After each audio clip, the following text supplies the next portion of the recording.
With Caitlin Clark sidelined for the WNBA All-Star Game, the pressure was on the players. This was their chance to prove they were worth the spotlight and the big money they're demanding. They made their statement on the court, but the fans, they made a big statement of their own. And ESPN doesn't want you to know about it. The viewership numbers came out, and once again, ESPN is running cover for the league and its players. It's fine to just say, just post the ratings. But, it is another situation than pretending like Caitlin Clark doesn't exist. Caitlin Clark's fans called them out immediately, because this isn't the first time they've tried to bury her impact. But this time, after what went down on the court, it's backfiring. Big time. Let's break it all down. But first, like this video if you're tired of ESPN's tricks. And subscribe for more Caitlin Clark and WNBA updates. So ESPN has a habit when it comes to Caitlin Clark's impact on viewership.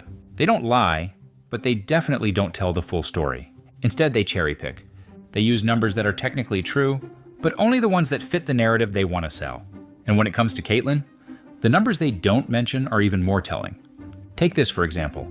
After the 2025 WNBA draft, ESPN proudly reported that viewership was up 119%.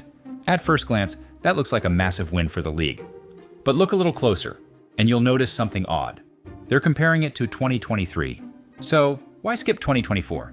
Anyone in marketing or media will tell you, you compare year over year, this year versus last year, not this year versus 2 years ago. So why would ESPN skip the draft from 2024? Because that was Caitlin Clark's draft, the one that drew 2.45 million viewers. And if they compared against that, the real headline would have been this: draft viewership is down 49%. But they didn't want that story out there. And the truth is, this isn't a one-off. They pulled the same trick during March Madness in 2025, in the second round, the Sweet 16, and the Elite 8. ESPN compared viewership numbers to 2023. Now, Caitlin was in the tournament that year, so at first glance it seems fair. But then, the moment they got to the Final Four in the national title game, suddenly the comparison stopped. No more 2023. Instead, they just said, third highest ever, which sounds impressive, until you remember the 2 years ahead of it were 23 and 24. Both years Caitlin made the Final Four. So what happens if they do show the full numbers? They'd have to admit viewership dropped by over 10 million. So yeah, they'll compare against Caitlin Clark if they beat her numbers. But if they don't, silence. That's not an oversight. That's deliberate. And the funniest part, they don't think fans will catch it. They think if they throw out enough big-sounding stats, people will believe women's basketball just keeps setting records without Caitlin Clark. When in reality, they're making it even more obvious. It's the Streisand effect.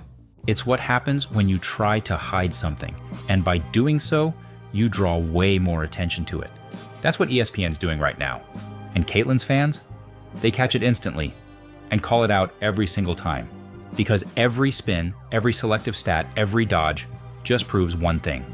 Caitlin Clark is driving the growth, and clearly, they don't want us to know that. But it's not just ESPN. It's a problem across the entire W ecosystem. Because every time the league, the players, or the media try to downplay Caitlin's impact, they don't diminish her. They just expose themselves. And honestly, at this point, it's become a comedy. When Caitlin Clark won Time Athlete of the Year, the backlash came fast. Not because she didn't deserve it, but because, apparently, everyone in the league deserved it. There were actual calls to include all WNBA players on the cover, as if the award was for participation. Funny how that standard only shows up with Caitlin, because when A'ja Wilson or Breanna Stewart or Nafisa Collier get featured by Time or Sports Illustrated, nobody's asking for a group photo, and it didn't stop there. Caitlin won an ESPY, and her own coach couldn't congratulate her publicly without immediately shifting credit to every other player in the league. Noticed or heard about it, but during the game, Caitlin got honored as the WNBA Player of the Year in the ESPYs. Just what does it mean to have her impact so far? I mean, there are a lot of really good players in this league, and she got honored as the best player in the league by the ESPYs. Yeah, I mean, obviously she continues to get new awards. She continues to break barriers. She continues to do things that we haven't seen before. I mean, you know, obviously you think about the Stewies MVPs of the league, and you know, championship winners, and Asia's MVPs of the league and championship winners, and of course Sue Bird, who was sitting, you know, in the building today. And you know, Caitlin is so fortunate, as well as all these guys, really. I mean, that they don't know anything any different than the WNBA. That's how fragile the ecosystem is around her. Even praise has to be politically negotiated. And when the media does acknowledge Caitlin's popularity, It's never on her own merit. I just said we would not be talking about Caitlin Clark the way that we do if it wasn't for that moment with Angel Reese. And I will die on this hill. I will die on this hill. I was with you until that. I will die on this hill. I will die on this hill. They say it's because of someone else, a rivalry, a moment, a narrative, anything but the actual player pulling the numbers. And when they do admit she has millions of fans, suddenly those fans are a problem. The new fans are sucking life out of the WNBA right now. We'll start with you, Kels, because Lord Jesus, your team and their fans, Jesus, they be getting up in everybody's business. I think so many fans, feel they have the freedom to say whatever they want to us, and unfortunately, there's a lot of nasty things that come with it. They don't have people coming to their job saying these nasty things. So, we definitely have to protect the players better. And then it escalates. Caitlin's fans aren't just loud. Now they're toxic or hateful or racist. Apparently they don't cheer for Paige Beckers because she advocates for social justice. Or Caitlin should have picked Angel Reese in the All-Star draft, just to keep her fan base in check. Even the Phoenix Mercury got in on it, with a not-so-subtle message implying Indianapolis isn't a safe place for players. It's wild. Because this ecosystem, the league, the players, the media, is trying to diminish the player who's literally carrying the league's growth and punish the fans who made it possible. And they know it. But they'd rather protect their egos to hold on to power. Which is hilarious. Because the second Caitlin's fans tune out, that power disappears. And right now, for the players, that power is everything. The players are in the middle of a tense CBA negotiation, and they're hoping to cash in, riding the wave of a massive media rights deal that, let's be honest, is being driven almost entirely by Caitlin Clark. But behind the scenes, there are real concerns. Because despite what the media says, despite what the players say, the owners know the truth. This league is heavily reliant on Caitlin's appeal. When she's out, ratings and ticket prices don't just dip, they crater by 50% or more. And that's not normal, not in any other league. I can't imagine, folks, you know how many NBA players can get injured? And the prices would never drop to this low. LeBron James can be injured, Steph Curry could be injured, Kevin Durant could be in, and the prices still will not drop to be this low. $75? Folks, I'm sure there's some high school football teams down in Texas that charge you at least $75 to get to a home game. So when Caitlin Clark was ruled out of the All-Star game, it put the players in a brutal position. This was supposed to be a marquee moment, the league's biggest spotlight, and suddenly, they were on their own. No Caitlin, no guaranteed ratings bump, just the players, and a chance to prove they could carry the moment without her. And from the jump, it went sideways. Ticket prices dropped 48% the moment Caitlin was ruled out. And that led to one big question. How bad would it get? Could the players pull off a miracle without her? Or would the numbers finally expose just how deep this dependence really goes? Well, the ratings are in. And ESPN?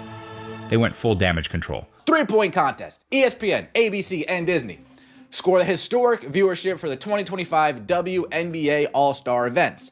Friday, July 18th, ESPN airs the most watched WNBA skills and 3-point contest ever, averaging 1.3 million viewers, which is up 89% versus last year's WNBA skills and 3-point contest, up 89%. The weekend actually started strong. The skills competition and 3-point contest saw a huge viewership bump over 2024, a great sign for the league. It looked like the players might actually pull it off. Maybe they could generate record numbers without Caitlin Clark on the court. But then, ESPN went right back to their old tricks. All-Star Game ratings from this past weekend was the second most watched WNBA All-Star Game ever behind 2024. No surprise there. The 2025 WNBA All-Star Game was the most watched program of the night across all of TV. The night, not the day. With 2.2 million average viewers, up 158% from the 2023 WNBA All-Star Game. Did you catch it? They compared the All-Star Game ratings to 2023, the year before Caitlin Clark entered the league. Even though, just a few lines earlier, they had compared the skills competition to 2024 in the same post. So, why the sudden change? Gee, I wonder. Maybe it's because last year's All-Star Game, the one that did feature Caitlin Clark, pulled in 3.4 million viewers. This year, 2.2 million. That's a 36% drop. 1.2 million fewer viewers. Gone. And instead of owning that, they buried it. Can you imagine saying Kareem Abdul-Jabbar is the NBA's all-time leading scorer, and then putting a little asterisk that says, except for LeBron? That's what this is. A deliberate choice to spin the numbers in a way that sounds impressive, without telling you what really happened. Because most people are busy. They see 2.2 million viewers, and up 158%, and think the league's exploding in popularity. They don't have time to look closer, and ESPN knows it. So yes, the numbers are technically accurate, but the way they're framed, it's designed to mislead, to tell a story that isn't real, to make it sound like this year's All-Star Game was, get this, historic. Not this is historic. Like they were like, scored historic viewership. How is it historic when it's like half of last year? Last year was nearly 4 million. How is it historic when it's like half of last year? And here's where ESPN really messed up.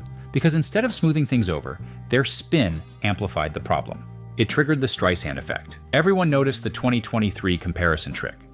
Well, Uncle KC, ESPN was comparing this year's All-Star Game to 2023. Why? Why in the hell would they do that? I'll tell you why ESPN did this. This is another example of the mainstream media protecting the WNBA. This is another example of ESPN polishing the turd with this dump of a league. Here's the thing. 2.2 million viewers is actually great by WNBA All-Star Game standards.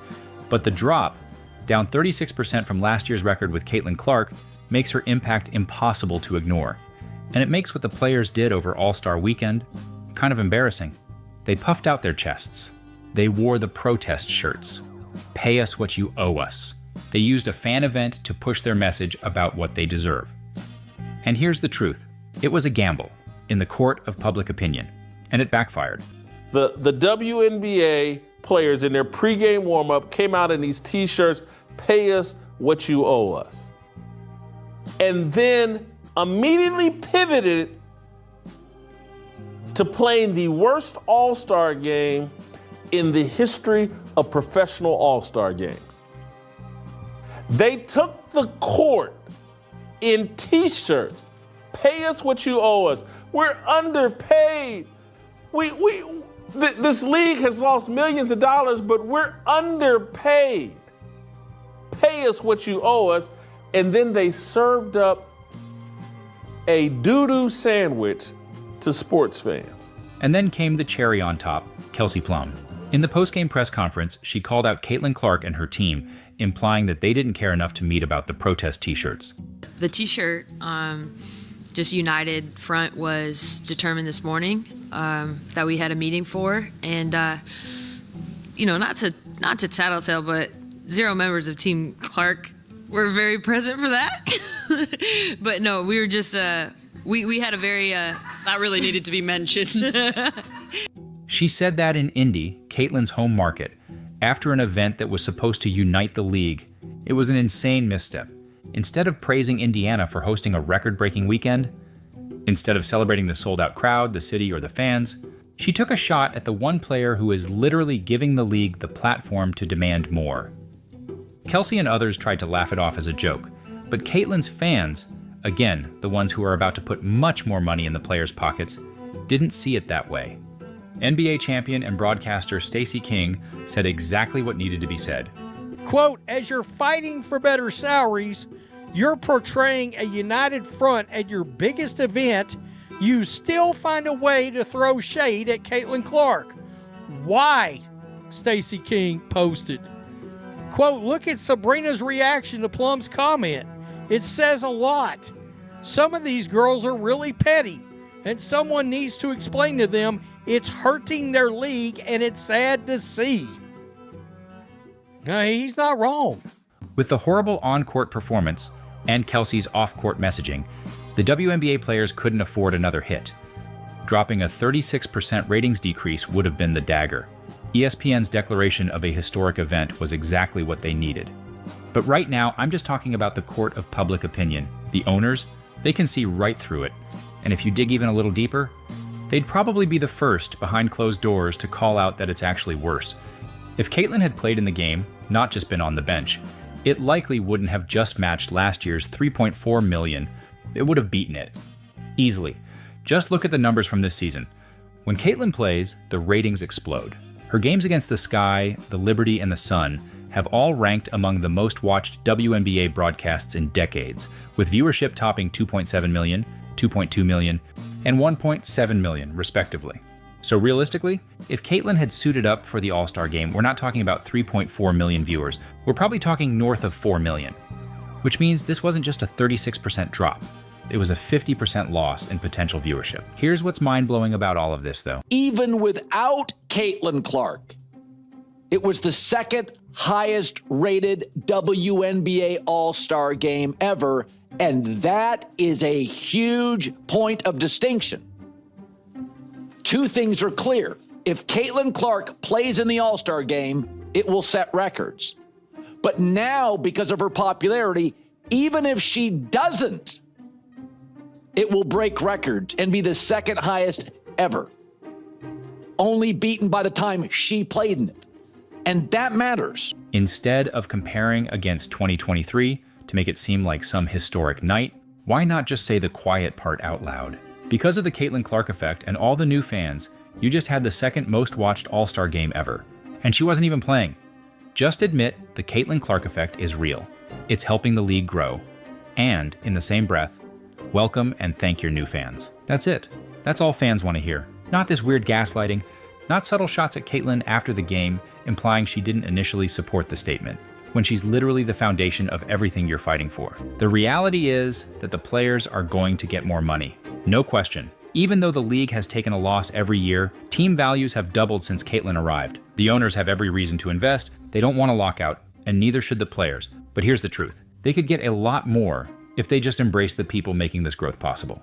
If they stopped insulting the fans. If they stopped pretending Caitlyn's not the reason the numbers are moving. Because the more they resist the Caitlyn Clark effect, the more abundantly obvious it is that it exists. And the longer Caitlyn remains the only player those fans care about. If you're still here, drop a GOAT in the comments, because that's what you are. Thanks for watching. See you next time.